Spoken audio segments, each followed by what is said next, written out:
日本の古いことわざがあります。男やもめに宇治が湧き、女やもめに花が咲く。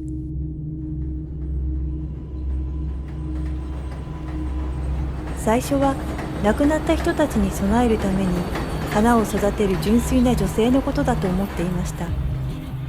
It's a very suspenseful movie with some tension about a woman who's a widow and she's in her late 40s and meets a man that's 15 years younger, and she's very nervous about dating again. And the funny thing is, the director, his name is Kenjo McCurtain. He heard one of my songs on SoundCloud and wanted that type of sound, brain runner and delayed reaction. And he says, I would like this sound for my film. And I would have never wrote that kind of score for this movie. But because that's what he asked for, it really worked. So it's really cool how that came together. ショック。 There's something just not quite right.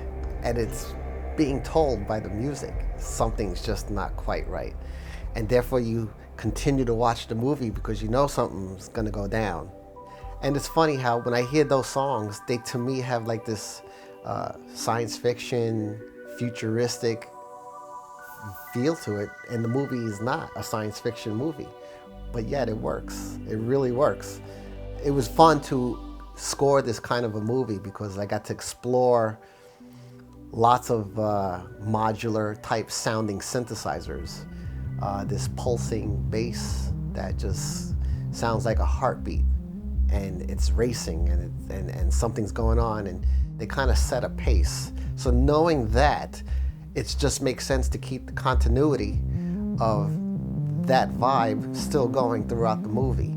Sure, I sent him what I thought was a good take, and he would tell me, this is great, but it's too much. Take some of it out, add some of this in, and voila, the movie just works out perfectly.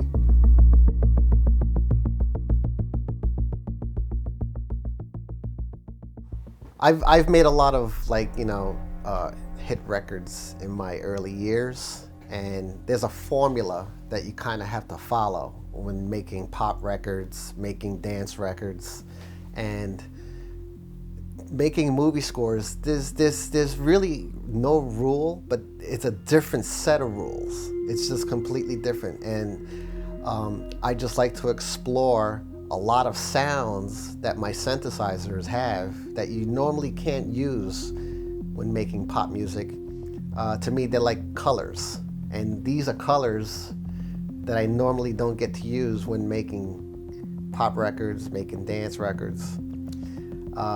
It's just fun to use these type of sounds and apply them to film. And when you see these sounds in use and you're watching what you're playing, it's just a symbiotic relationship with visuals and audio. It's awesome.